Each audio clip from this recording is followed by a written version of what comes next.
In the last few days, a majority of the economies are dealing with uncertainties of the inflation rate, and as a result, the predicted bond yields and the stock market returns have taken a jump towards uncertainty rather than predictability.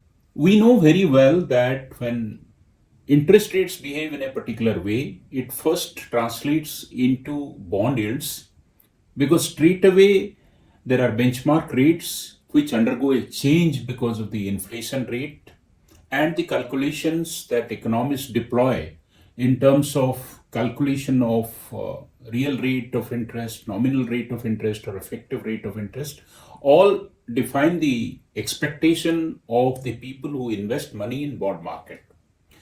But what exactly is the relationship between the inflation rate and the stock market? We all know that the stock prices do not behave exactly as per mathematical models. Fundamentally, the investor expectations hover around the segment, the economy as a whole, the returns, and the sustainability of such returns or growth of such returns.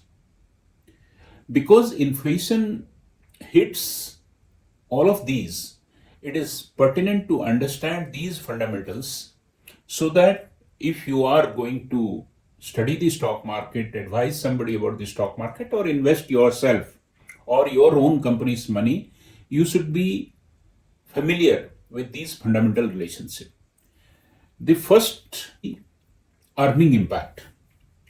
Inflation has the potential to erode the purchasing power of the consumers, and this generally leads to reduced spending. This means that companies will not be sell as much as they could have under a low inflation scenario, and consequently they will have lower profits. So this reduces the profit expectation and accordingly hits stock market. Second is the interest rate. All of us know that if interest rates go up, then the bonds will become more attractive. And because people have a fixed amount of kitty and they distribute it between various avenues of investment, typically interest bearing instruments rather than appreciation of the value instruments like stocks will be at a more attractive pedestal. This could bring in a bearish sentiment. If we look at the production of segment, the input costs, which include financial input costs as well as the material input costs, both go up when inflation happens. If we look at another broader parameter, which is valuation, discount rate goes up. So the future earnings have to be discounted at a higher rate to meet the yield expectation of an investment in equity. Present price goes down, and these cash flow present value being lower, the lower stock valuation is a result. Of course, there are sector specific effects.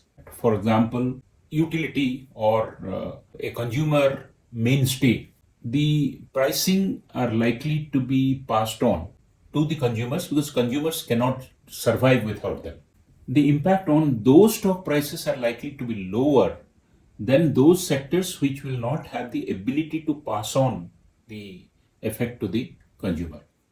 Sentiments in general are impacted when interest rates goes up, and future market conditions based on inflation. Because inflation brings that amount of uncertainty that goods may be scarce, or it will be expensive, or it will be in short supply, also impacts the sentiment.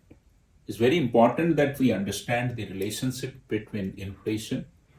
Inflation's impact will not be linear, no doubt about it, but inflation impact is one of the first primary inputs for determining the stock market behavior. It's better that you study some of the impact of this. Because of globalization, there are various ways in which these correlations are mapped, and then there are interesting articles. If you are an interested investor, inflation and its playing out into the financial markets is a must study for all of you. Thank you very much.